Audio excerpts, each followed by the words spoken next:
Eh, Muy buenos días, compañeros y profesor. Mi nombre es Joseph Alberto Castellanos Ferri, código 76220.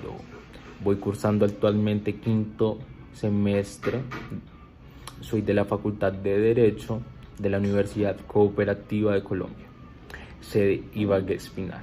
Bueno, el fin de este video es poder presentar mi punto de vista y el análisis de las sentencias asignadas. Esta materia va ligada con Derecho Penal Especial y pues a continuación leeré las sentencias que aportaré mi punto de vista. La primera es la SP21 del 2020, la segunda la SP1793 del 2021 y SP107 del 2018. Teniendo en cuenta lo anterior, para iniciar con esta presentación y con el análisis, comenzaré con la sentencia SP21 del 2020. Bueno, para contextualizar, iniciaré con los hechos del problema jurídico. El joven Cristian Camilo sostuvo una relación sentimental con una preadolescente de 14 años, menor de 14 años, perdón, en el cual en algunas ocasiones solo hubo simples tocamientos, mientras que en otras llegaron al acceso carnal, de manera consentida por ambas partes, donde dichos hechos ocurrieron en la casa de la madre del sujeto pasivo, que en este caso es la víctima. Según la víctima, los días 9 de julio y 5 de agosto del 2009, para ser más precisos, es cuando ella tenía 13 años y 7 meses. Esta situación ocurrió antes que la preadolescente cumplieran los 14 años. Sin embargo, el sujeto activo, de 18 años, tenía conocimiento de la edad actual de la niña y sin importar la edad, decidió meterse con ella y llegando al caso de sostener relaciones sexuales de manera consentida.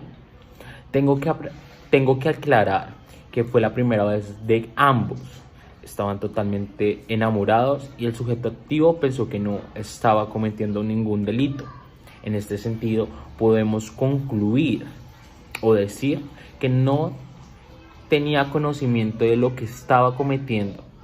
Bueno, al enterarse la madre del sujeto pasivo, decidió poner la denuncia en la fiscalía y la fiscalía lo estaba imputando el caso de acceso carnal abusivo con menor de 14 años. Estos son los hechos jurídicamente más relevantes. Entonces, me gustaría hablar un poco también sobre los argumentos de la teoría de defensa, según mi criterio.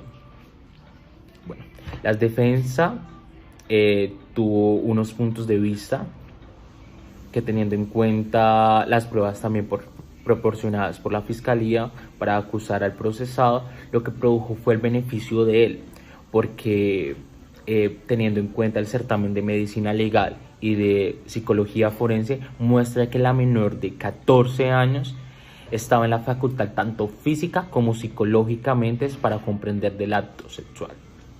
Eso me llega a concluir que la menor de 14 años ya es autónoma de tomar sus propias decisiones y a su vez su cuerpo está desarrollado para ejecutar dicho acceso carnal, mostrando en este caso que la medicina y la psicología es fundamental para este proceso. También puedo concluir o reiterar que el sujeto activo no tenía la facultad de tomar sus propias decisiones. ¿Por qué? Porque a pesar que tuvieran 18 años de edad, su capacidad psicológica era como la de un adolescente entre 15 y 16 años, por el simple hecho de que en su conjunto se rodeaba con niños de la misma edad. También teniendo en cuenta que el joven de 18 años cursaba 11º y teniendo en cuenta los estudios que pude investigar, es que la capacidad de los niños que están en 11º son entre 15 a 16 años. Teniendo en cuenta lo anterior, también podemos notar el error de prohibición. ¿Por qué? Porque el niño, el joven, no tenía el conocimiento de haber ejecutado esa conducta. Él pensaba que esa conducta era lícita y no sabía las consecuencias de ella. Tanto así que después de haber sucedido esto y haberlo denunciado, se ha dado cuenta que es una conducta que es punible, en el cual podemos decir que él no tenía conocimiento respecto a lo que estaba haciendo, ya que por casualidad de pronto un amigo de ellos también pudo cometer la misma conducta, pero en ese caso no era ilícita. ¿Cuáles son los argumentos de la fiscalía y de los demás intervinientes? Puedo concluir que la fiscalía acusó al procesado el artículo 209, que está tipificado en el Código Penal, que es el acceso carnal abusivo con menor de 14 años. Además, los argumentos de la fiscalía, donde indicó que toda menor de 14 años, que en este caso en específico tenía 13 años y 7 meses, no está apta ni psicológicamente ni físicamente para comprender el acceso carnal. A su vez, también no es autónoma de tomar sus propias decisiones y dar consentimiento para acceder a ese tipo de acto. Las pruebas que proporciona la fiscalía fueron la de medicina legal, la psiquiatría forense y el testimonio de su amiga en esos momentos. Bueno, para iniciar me gustaría ir hablando un poco de cada una de ellas. ¿Qué podemos decir con el proceso que hizo medicina legal? Teniendo en cuenta que el examen que realizó William Escobar, médico, que examinó a la menor de 14 años, donde informó que el cuerpo del sujeto pasivo es apto para comprender del acto sexual. A su vez también concluyó que su cuerpo está desarrollado como si fuera una niña de entre 14 a 15 años. Eso puede dar mucho a entender que a pesar que de su edad no tiene más de 14 años, pero su cuerpo ya está desarrollado para poder comprender el acto sexual. Para seguir, me gustaría hablar de la psiquiatría forense. El psiquiatra forense que fue asignado fue Ricardo Sarmiento. Realizó la valoración del sujeto pasivo, donde concluyó que la menor de 14 años tenía ya la capacidad mental para comprender y ejecutar el acto sexual. Eso quiere decir que el sujeto pasivo ya es apto para dar su consentimiento y acceder a tener relaciones sexuales. Para proseguir, me gustaría hablar del testimonio de Sara, amiga de la víctima. Testificó que el sujeto pasivo y el sujeto activo sostenían una relación muy íntima, tanto sanamente, bonitamente, y se ayudaban mutuamente. También asegura que se comunicaba con ella y a ella fue la primera que le contó que sostuvieron relaciones sexuales. Por las grabaciones de esas llamadas, su madre se enteró de que su hija había tenido relaciones sexuales con el joven Cristian Camilo, mayor de 18 años. Para proseguir, me gustaría hablar un poco también sobre las consideraciones de la Corte. Las consideraciones que tuvieron la Corte fueron las siguientes.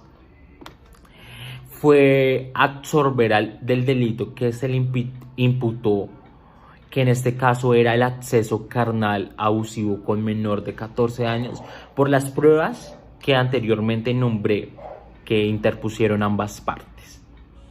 Teniendo en cuenta que la inmadurez del sujeto activo no era acorde a su edad, sino que su comportamiento y capacidad psicológica es como la de un adolescente entre 15 a 16 años. También teniendo en cuenta que el sujeto activo no tenía conocimiento respecto a la conducta que estaba cometiendo, pensando que esa conducta era lícita, pero a su vez, más adelante, por el proceso y todo lo que ejecutaron, se dio cuenta que su conducta era ilícita y que era punible. También puedo concluir que entra el error de prohibición, porque a pesar de que él tenía 18 años, no era consciente del acto que él estaba cometiendo. A pesar de, como dije anteriormente, que había una parte donde decía que él estaba cursando 8º semestre de Derecho y ya era consciente del acto que estaba cometiendo, pero cuando cometió el acto punible no era consciente de la conducta que estaba ejecutando. Por ese simple hecho, la Corte tomó la decisión de absolverlo del delito de acceso carnal violento. Para proseguir, me gustaría seguir con la segunda sentencia, que es la sentencia 1793 del 2021. En primer punto, para contextualizarlos a ustedes, hablaré de los hechos.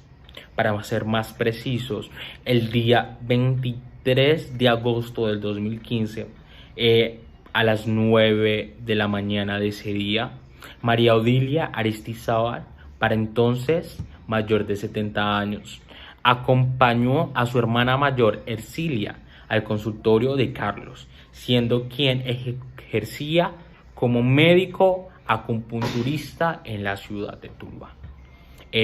Encontrándose ya en ese sitio, en la sala de espera del consultorio de dicho señor Ávila, que en este caso es el sujeto activo, se remitió donde el sujeto pasivo, María Villa, que le manifestó que tenía dolores del cuello, por lo que él le propuso realizar algunos masajes,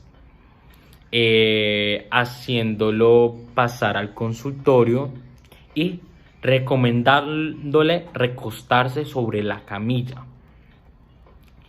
en el cual comenzó a hacerle los masajes, cuando de un momento a otro comenzó a acariciar sus partes íntimas, prosiguiendo a taparle su boca con una de las manos, mientras que con la otra sacó su miembro viril, bajó sus interiores y pantalones y la accedió por vía vaginal.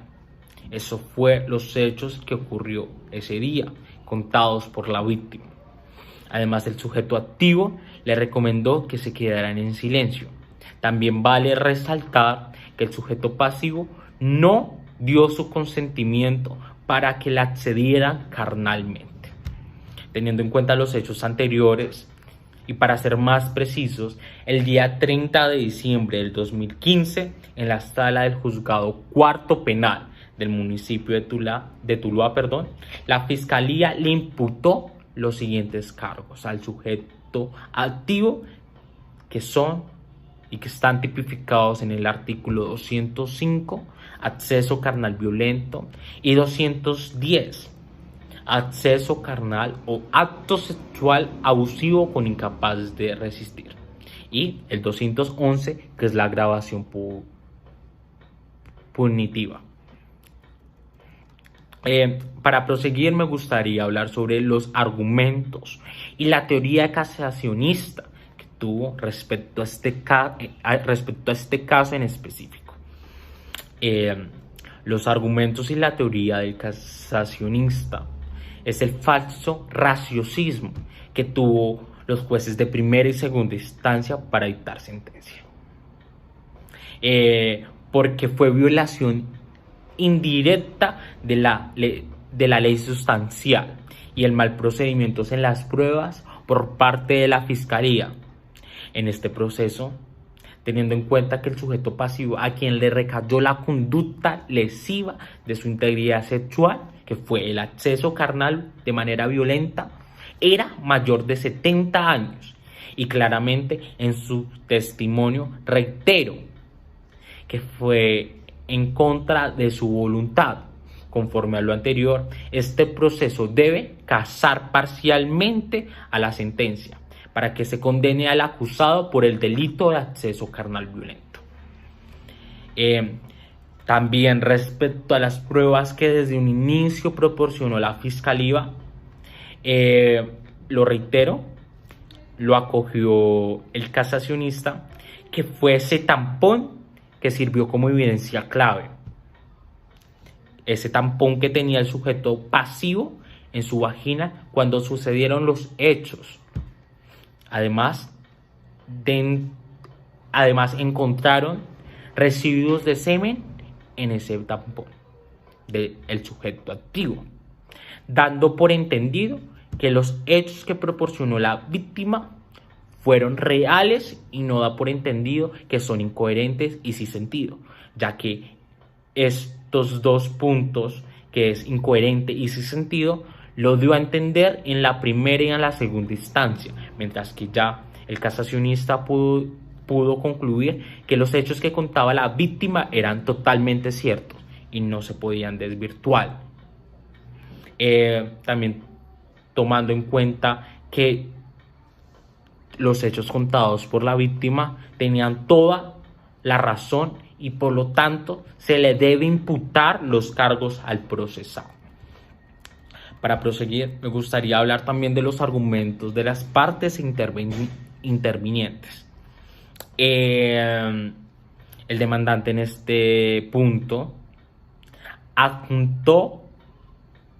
se adjuntó con el escrito de la demanda de casación, mientras que la Procuraduría se manifestó el representante del Ministerio Público, que solicitó no jasar la sentencia recurrida, pues que a revisarla el fallo absolutorio fue en ambas instancias. Se fundamenta en la inspección judicial donde ocurrieron los hechos, ya que donde ocurrieron dichos hechos, desde el consultorio se podía ver hasta la camilla donde ocurrieron dichos hechos de acceso carnal. Además, también vale resaltar que la versión entregada por el sujeto pasivo se encuentra incoherente al testimonio que presentó respecto a los hechos de ese día. De esta manera, existen dudas sobre elementos específicos del artículo 205 del Código Penal con violencia física y moral, dando a entender que la Procuraduría estaba de acuerdo con estos puntos que hubieron en la primera y en la segunda instancia. ¿Cuál fue la opinión de la defensa del acusado? Solicitó que no se casara la sentencia. ¿Por qué?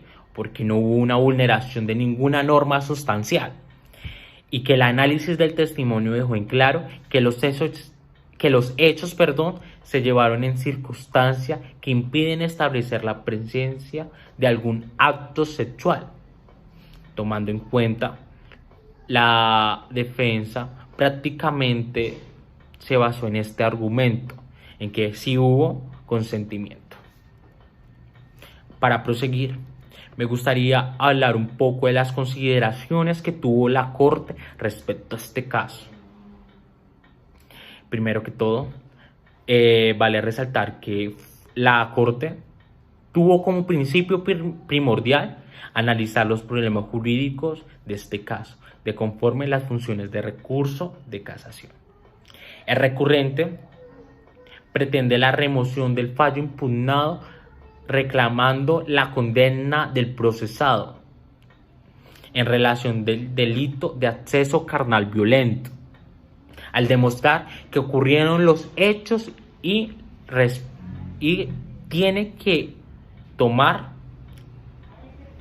esa responsabilidad penal. Para concluir, la Corte encuentra que el testimonio de María Odilia Henao Aristizábal, está totalmente confiable y que lo sucedido sí ocurrió en el consultorio del acusado Carlos Enrique Ávila Barbosa, pues aparte de no contener motivo alguno de incredibilidad porque haya demostrado algún interés en mentir sobre un episodio tan relevante, su versión de los hechos cuentan con pruebas suficientes para procesar al acusado.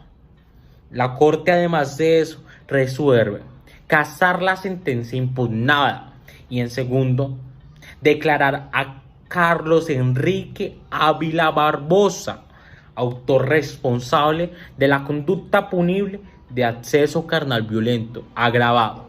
Para finalizar, hablaré de la sentencia SP-107 del 2018, pero para contextualizarlos, hablaré de los hechos. En el mes de mayo del 2011, en horas de la noche, cuando se hallaba dedicado al sueño en una de las habitaciones del hogar campesino del municipio, se encontraba un adolescente de 14 años de edad. Hasta su cama llegó Nelson Javier Castaño, el sujeto activo, director del instituto, quien sin su consentimiento comenzó a frotar las partes íntimas del sujeto pasivo por aproximadamente 30 minutos, hasta que dicho adolescente de 14 años decidió abandonar su cama y situarse en otra habitación junto a uno de sus primos que se encontraba en ella. Al día siguiente acudieron sus dos primos a recalcarle los hechos al sujeto activo, Castaño Sánchez, quien le entregó 70,000 pesos para guardar el silencio de ambos jóvenes, en lo cual esos dos jóvenes, sus padres, los interrogaron de a dónde habían obtenido dicho dinero y terminaron contándole toda la verdad. De inmediatamente denunciaron ante las autoridades competentes este acto.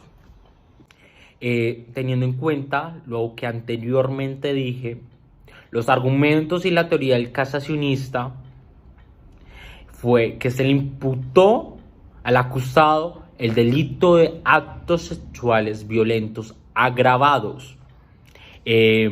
Nunca se precisó de manera fáctica en qué consistió la agravación fijada en el numeral 2 del artículo 211 del Código Penal.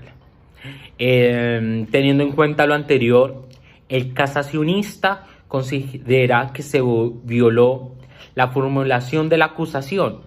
Eso hace referencia a la mala ejecución del tipo penal. Le imputaron delitos que no concordaban a la conducta punible que él realizó.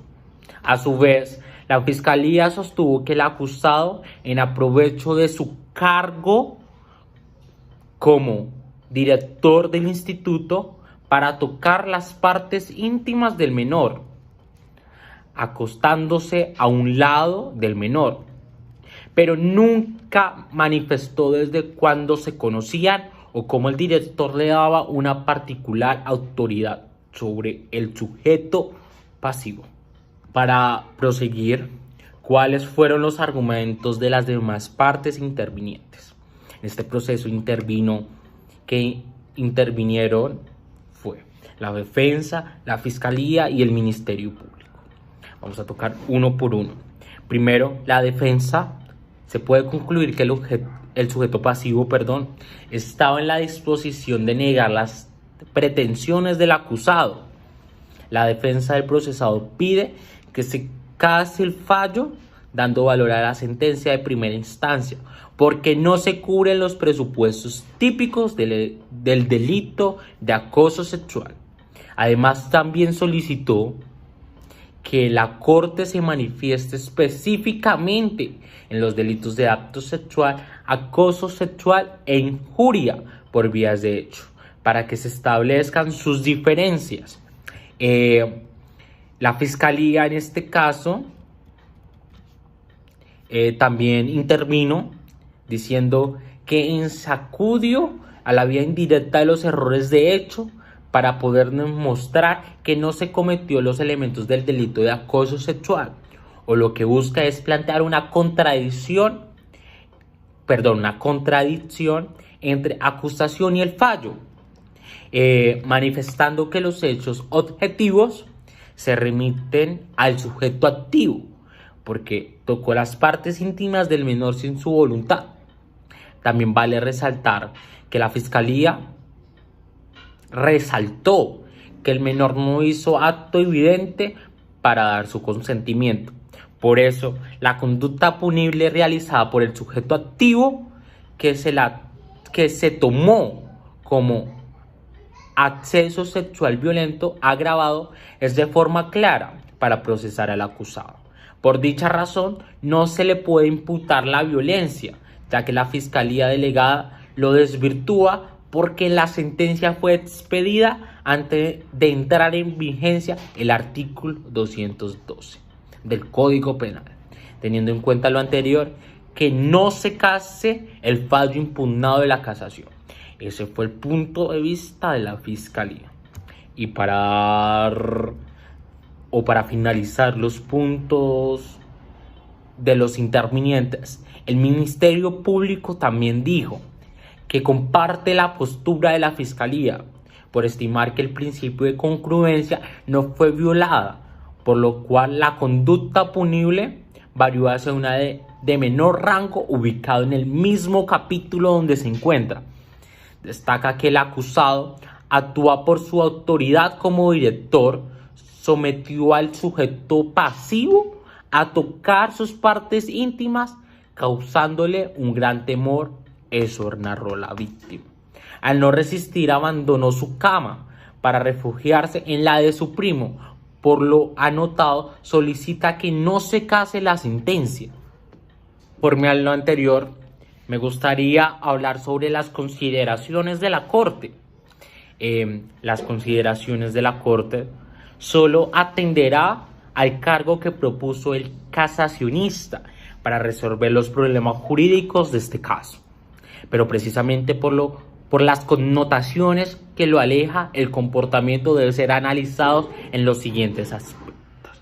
Primero, ¿cómo se entiende afectado el principio de congruencia en la Ley 906 del 2004? Segundo, las notas características de los delitos de acoso sexual e injuria por vías de hecho, así como su diferencia con los actos sexuales violentos. Y para finalizar, el caso concreto. Y ambas nos ayudan a resolver este tipo de problema jurídico. Primero, comenzaré con la Ley 906 del 2004. Lo que convoca ahora el interés de la Sala fue que las partes, incluso el mismo juzgado, parece tener una equivocada interpretación de lo que la Sala tiene establecido al respecto. Si se consideraba que el delito no era el de actos sexuales violentos, sino la injuria por vías de hecho. Aparte de eso, se hacía factible haber condenado por esa conducta punible, sin que ello afecte el principio de congruencia, ni se aprecie que se vulnere el debido proceso o derecho de defensa. Como segundo, hablaré de la injuria por vías de hecho, que están tipificados en el artículo 226 de la Ley 599 de 2000. El delito por remisión al artículo 220 anterior, de la siguiente manera: la injuria por vías de hecho en la misma pena prevista en el artículo 220. Incurrirá el que por vías de hecho agravie a otra persona. Respecto al acoso sexual, la Corte dio una pequeña definición. Hace referencia a esta conducta como busca diferenciarla del estricto delito de contenido sexual. El acceso carnal o los actos sexuales a partir de sancionar no el hecho consumado, sino precisamente las insinuaciones, tratos o solicitudes que prevalidan de la posición de autoría o producto del ámbito laboral. Busquen ese como fin. Anteriormente dichos verbos rectores, cabe anotar que todos indican en principio una idea de actos persistentes o reiterativos en el tiempo. También basta verificar las aceptaciones consagradas en el diccionario para asumir dinámico y no estático el comportamiento. Dicho anteriormente, la Corte resuelve casar la sentencia y a su vez confirma el fallo proferido por la primera instancia, en el cual se absolvió al procesado Nelson Javier del delito de acto sexual violento agravado. También canceló las órdenes de capturas emitidas contra el acusado por el Tribunal de Medellín. Esto es todo. Muchas gracias por su atención. Feliz día.